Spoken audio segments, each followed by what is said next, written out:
In December 2024, I decided to undertake the longest solo road trip of my life thus far, living totally self-sustained out of my vehicle for 2 weeks and camping the entire time, trying to avoid civilization. By the end, I'll have traveled nearly 3,600 miles through 4 states, 5 national parks, had unforgettable camp spots, including on the lost coast of California and in the Redwoods, wheeled some awesome trails in Sedona, along with driving a lot of the Lost Coast 4x4 route, visited 7 primitive hot springs, and have hiked one of the most iconic and dangerous hikes in the United States. This video series is that story. So welcome. Glad you're here, and I'm stoked to be able to share some of the amazing and unforgettable experiences I had on this trip. So, camped at a campground last night here at Lake Isabel.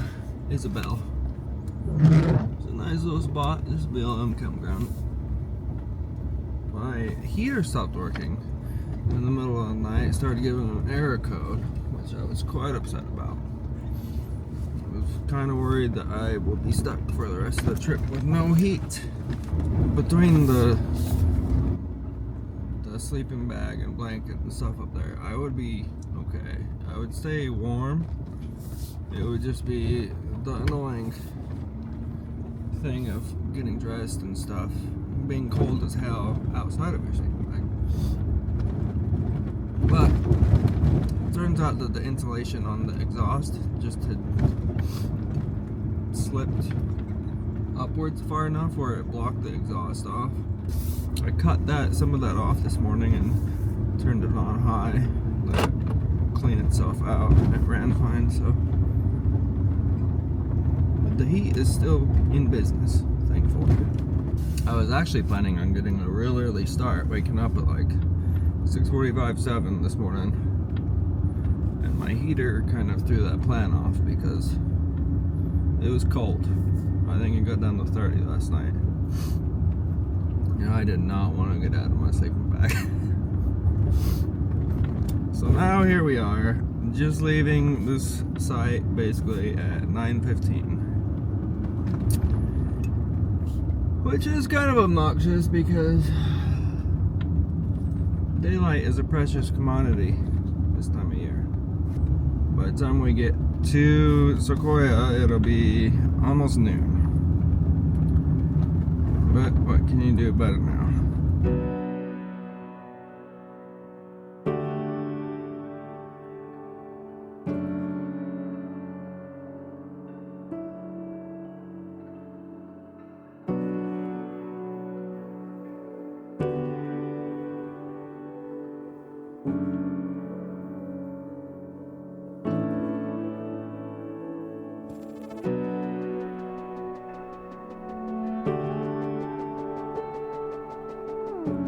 This place is crazy.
This is a fallen tree.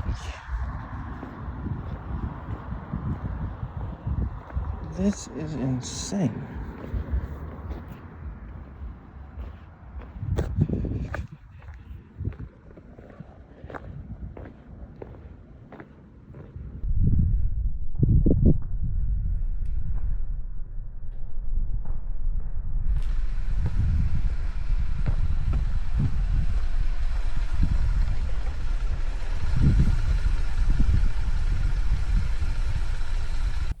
Coming up here on the right, as you can see, is Morro Rock. It has a 350 step staircase that goes clear to the top of it, and it gives absolutely breathtaking views of the valley below, just sprawling out as far as you can see. I recorded the way up and down. The way up didn't turn out very well, but I got the way down for you.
Coming up here in just a second is the famous drive-through tree.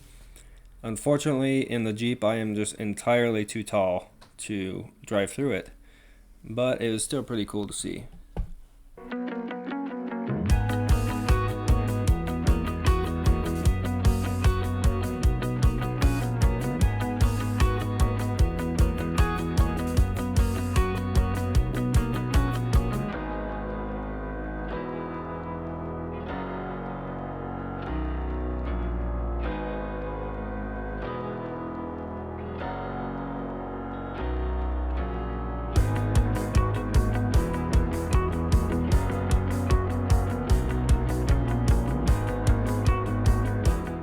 So after Morro Rock and the drive-through tree, I headed up to hike the Congress Trail, which is about a 3-mile little loop hike, paved the whole way.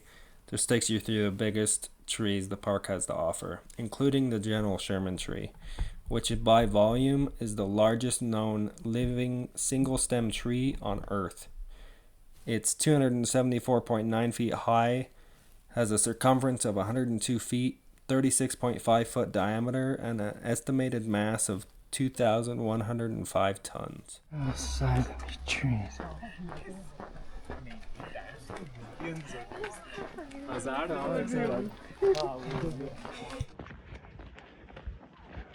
Look how crazy this is. This forest is insane. This is the craziest place. Look at these trees. Video doesn't do them any justice. There's like moss growing on the bark. The lighting right now. This forest, this place is insane. The moss on these trees though. It's such a vibe. And then these big bastards. How is this place real life? Like, I feel like I'm in some sort of fairy tale land right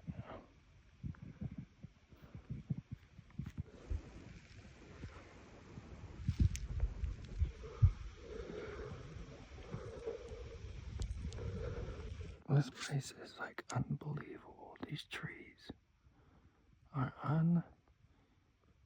real. These are like the average size small ones too.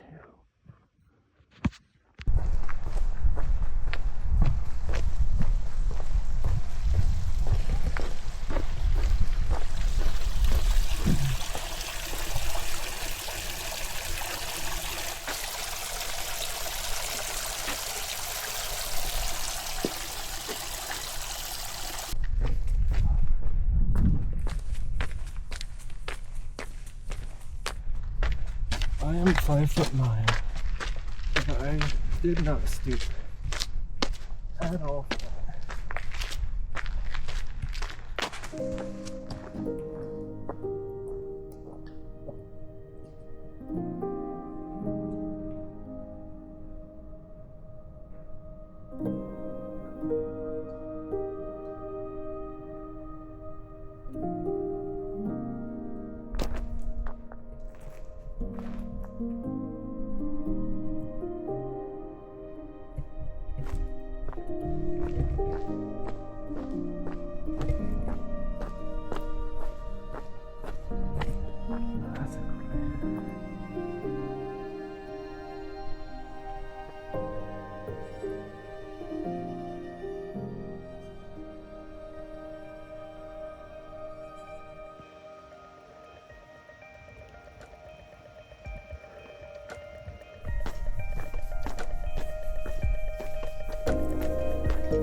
Hey, how you doing? Good, how are you? What are you doing? 360 camera. Is it for online? Maybe. Maybe. Probably.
out of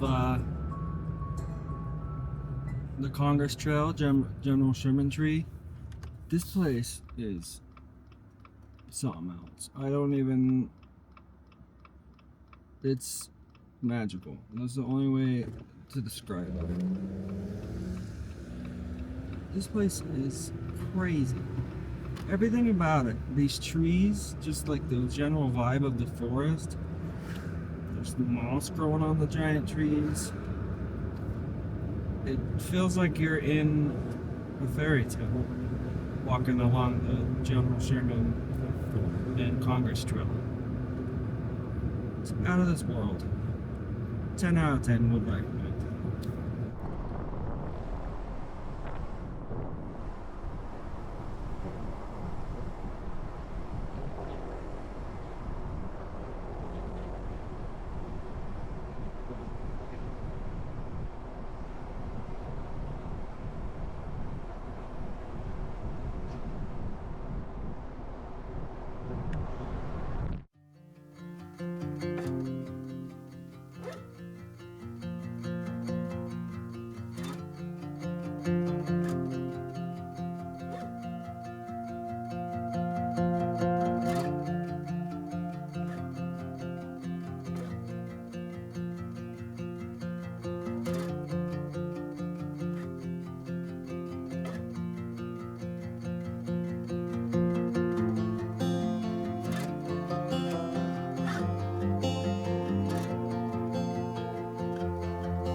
This sunset coming up here, kept getting peaks of it, and eventually I just had to stop, had to pull over and just watch it.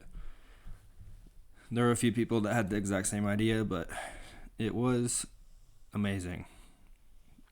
I'm always a sucker for a good sunset, but this one was particularly good.